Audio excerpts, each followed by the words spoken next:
Are you ready? Are you ready just to sit there and just be like, oh, yeah? I mean, I think Donald Trump is becoming the greatest president to ever live. If this stuff happens, I may put him up there with Lincoln and wow. Yeah. Yeah. Well, he's trying to do a lot. If he can accomplish this, it's a heavy lift. Yeah, heavy lift. But oh my gosh, he speaks my language every night. I'm like, honey, can you leave us alone? I'm just reading the news of his latest proposal. I need some alone time right now. It is Ramaswamy and Elon Musk. Mm-hmm. Okay. Mm-hmm. This is his latest. Let me see if I can give the actual release first of what he said. Oh, it's just it is so sweet. So he comes out and he says, look, what we're going to have is this Department of Government Efficiency. You know that Musk was involved, D.O.G.E. And he says it's going to run until their duty will be over by July 4th, 26, which is the 250th anniversary of America. So we got a lot of work to do until then, but we're going to give back to America the government, give it back to the people. And so what they're talking about doing is finding all of the ways to cut waste. And Ramaswamy has come up with this great idea of how to fire people. Okay, we know the problem is that you just can't fire people because they're going to take you to court every step of the way. Everybody's going to say, you only fired me because I was black or white or whatever I am. I'm handicapped or not handicapped, and you can't fire me. That's all that's going to happen. Then they're going to go to court and say, the president cannot fire all of these people. We're still going to have that one. But how does the Supreme Court rule that the executive is not in charge of all of his employees? Because the executive branch is in charge of the cabinet and all of the cabinet positions and all of the agencies under those cabinet positions. Typically how organizations work. Correct. That's why I'm so nice to you. Wait, what? You have this, this power over my job, so I have to, be incredibly nice to you all the time. Right. Mm-hmm. So everybody, if you're running a company and you need to reduce the size of the company, you will have companies. They will just cut whole divisions because they don't want any of the lawsuits. It has to be random and it has to be everybody, right? So what Ramaswamy has come up with, and he says this is only a thought exercise, but I think it's brilliant. What he's come up with is we're going to reduce the government by half. And here's what we're going to do. We're going to say everyone who has an odd number at the end of their social security number, you're fired.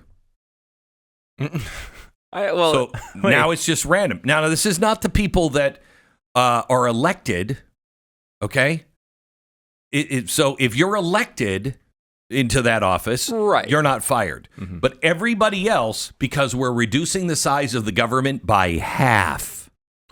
Well, I love the idea of reducing the size of the government by half, well, here he comes, the naysayer. How did we switch roles? I don't think I'm being a naysayer. I think I'm back. Let me ask you this. Go back to Glenn Beck back in the day for a moment. Rewind your life a tad, and think of yourself with a little patch, a little badge given out by George Washington. What did it say? Do you remember what it said? Merit. Yeah. Merit has nothing to do with a random groups of firing. You want to fire the employees that suck, not just... No, I know that. But to be able to get to the place where you have merit, you have to reduce the size of the government first. You have have bloodletting right. that have to happen, okay? You true. Have to cut it by half. You do. Now, there might be some really good people that we lose. Might be. Probably will be. Oh, well. Yeah, and then you cut it another by half again by saying everyone whose social security number starts with an even number, you're gone. And so you've cut the government by 75%. We can work out. You don't think the people that remain are going to be focused on doing a good job? Yeah, I mean, I would like. I think though there is just structural limitations that need to occur, right? Like you're going to need to fire people that are actually pretty good employees. I mean, because of the size of the government and because of the bloat. You're going to. So you're going to need to do that. You could apply again. I just think I would like to lead with the crappy employees.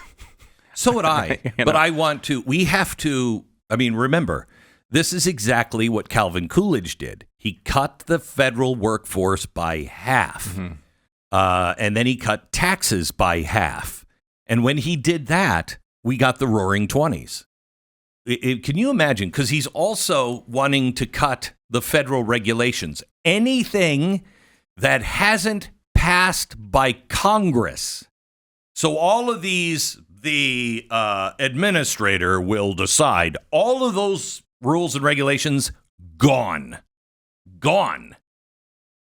Do you realize how free this country will be all of a sudden overnight? I mean, hello, sexy. I mean, I'm sorry that I find this. I mean, this is conservative porn. This is what we've always wanted. This is that hot girl walking in going, you do have a shot with me. Yeah. Okay. I mean, it will be fascinating to see if they can pull this off because if there's anybody that can do it, Elon Musk, Vivek, Ramaswamy. They're both, I would think, especially Elon, because, Vivek has pretty blatantly obvious political aspirations here, right? Yeah. He does. Elon doesn't. He's the richest guy in the world. The only thing he cares about is actually doing this job, right? When it comes to this. I don't think he has other motivations. No, his aspirations are, I want to go to Mars. Can you make that easier for me? Right. And so it will be interesting because he's going to come in and he's going to want to do these things and he's going to, I'm sure, bump into all sorts of issues he's not used to dealing with at places like Tesla. Because at Tesla, he just legitimately fires the people. Yeah. Right? Obviously, there are going to be lots of roadblocks put in his way. Trump, I think, will do everything he can to remove them. But there's a lot of walls there that he's going to have to break through, and I can't wait to see him try to do it. I know. It's going to be fascinating. If you can't shut down the Department of Education, Social Security number lottery happening right now. I mean, think of that. And Donald Trump has said what I've always said I wanted to hear a president say. Real estate prices are going to plunge in the D.C. metro area. Yeah. He's going to be cutting so many jobs, I mean, this is fantastic. I hate to just step in the way of your optimism here. No, I hate it. I hate it because you're so happy. You're like a giddy little kid. I'm never like this. You're never like this. It has been since 2005. I've been a pessimist on what's coming. This is the first real shot we have. This is the moon shot. Mm-hmm. This is the moon shot. Are we going to make it to the moon? I don't know. We might blow up several people in the attempt to get there. Mm-hmm. But if we stay focused, we'll get there. I like it. I really do hope it happens. And I mean, I think I have more optimism than I normally would have on such a thing like this. Like normally I'd be like, okay, they say this all the time. But like, I don't know. It just feels like usually there's something that gets in the way. Like I was thinking about the first Trump term on the border. The second, they came out with pretty tough border policies. Yeah. They said they were going to implement them. Yeah. About, I don't know, a couple of weeks into this, we started getting, families are being separated. And then they changed the policy.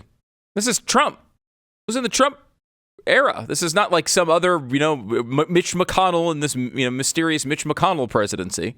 This was Donald Trump.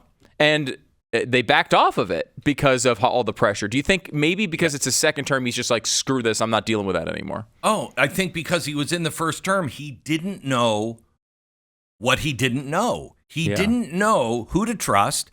He also didn't know what was coming. He knows now what's coming. And he knows I can't trust any of these people. I'm not going to listen. I'm just going to do what I know is right. I'm going to hire the best people in each area, and then we're making a plan, and we're moving forward on day one. I love this Glenn Beck. This Glenn Beck is a very optimistic guy, and it's going to be so sad to watch you get crushed.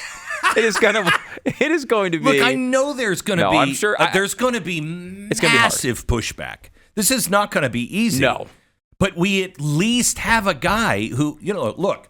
It feels like everybody said when Ronald Reagan said it's an evil empire, and we need to start calling it by name. You can't defeat it unless you know what it is. That's an evil empire, and we will defeat it. Okay.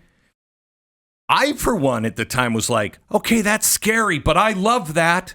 All right. Finally calling it by its name, calling it out and saying it's the end of that.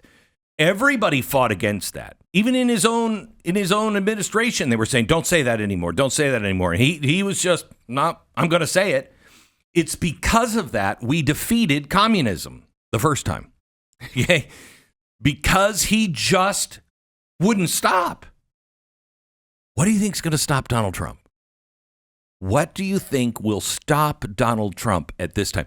What kind of mamby-pamby, wishy-washy, guys can wear skirt talk will stop Donald Trump from doing what he believes is right, other than the Constitution? So, to reverse this, if he fails, will you accuse him of wearing a mamby-pamby skirt? No. I didn't think so. No, I will say, no. I will say that here are the hurdles that we have to figure out how to get over. Yeah. Okay. They threw this in the way. Great. How do we get over it? He's not going to stop. He's not going to stop. It feels that way. It does feel like he really, I think a lot of it has to do with what his priorities are. Hang on. Let me give you, yes. And let me tell you what I think happened to him over the summer. Okay. Why I say he's he on got this. Shot. Yeah, well, he got shot. But why? What did that do to him, and what else is playing a role? Okay, so Donald Trump was shot. He is the kind of guy that just keeps standing up. Okay, that's his natural tendency. Oh, you're going to hit me in the face? You're going to shoot me in the head? Really? I'm going to get back up and say, fight. I thought that was going a different direction there for a second. Holy crap. Right. So there's a long F into that fight right there. So he's the kind of guy that does that just naturally. Yeah. Okay. But he's also a guy who, and I've told you this before, he told me after he lost the last election, in the most humble of ways, he became very, very reflective. And I said, how are you doing? And he said, I can't believe I've let all of these people who fought for me, I let them down. I lost the election. Remember I told you this? I let them down. I can't. Now we're reversing all of the things that we had made progress on. I can't live with that. So he also really cares about you, the people. He's the first politician that I've seen that I think actually thinks about you first. George Bush thought about the troops. That was on his mind all the time. But this one thinks about not only the troops, but you all the time. He is serving you. I truly believe that. Now, what else happened to him? He gets up. He says fight because that's who he is. Also, he wanted to see the crowd. You stood there if you were in Pennsylvania. You didn't run and hide. He knew he was part of a movement. He also knew this was a God thing. So the natural thing is, why was I saved? He has told me, and he has told others, that he knows he was saved for a reason. He believes that reason is to fix America. So now you have a much higher calling than I'm just me. I'm Donald Trump. I want to be whatever. Plus, he knows that the country is either sink or swim. We're at the end of the republic or at the beginning. Coincidentally, in this term is our 250th anniversary. it's not a coincidence that he has D.O.G.E, the final day of their work, July 4th, 26. That's the date of the 250th anniversary. They're not going to gather information and then enact those things by July 4th, 26. He wants it all done by then. That's the right approach. It is. And he wants to hand America back to her people and her founding principles in a year and a half. That's right for the economy. That's right that he believes that's his mission. He believes that's his mission, honestly, from God. I really believe that. He believes this is a nation with a purpose, a higher purpose. He believes in our founding documents. He believes in you, the people. He is quite possibly the refounder I have looked for my whole life. And I can't believe it. I'm more amazed by your optimism generally than I am by even the giant aspirations here by the president.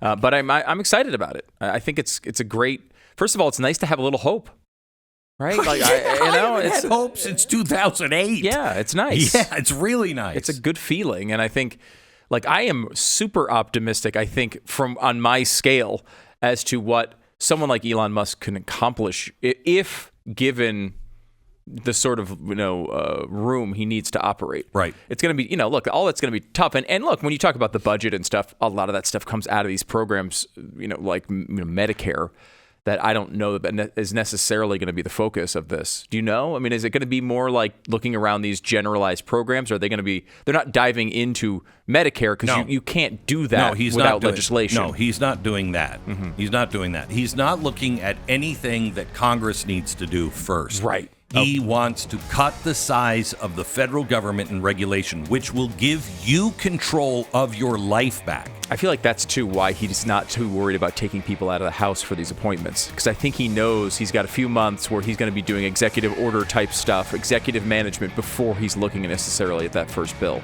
He's got to be careful on that. Yep. He needs to make sure that he keeps the House. But, this could turn the country around economically pretty quickly.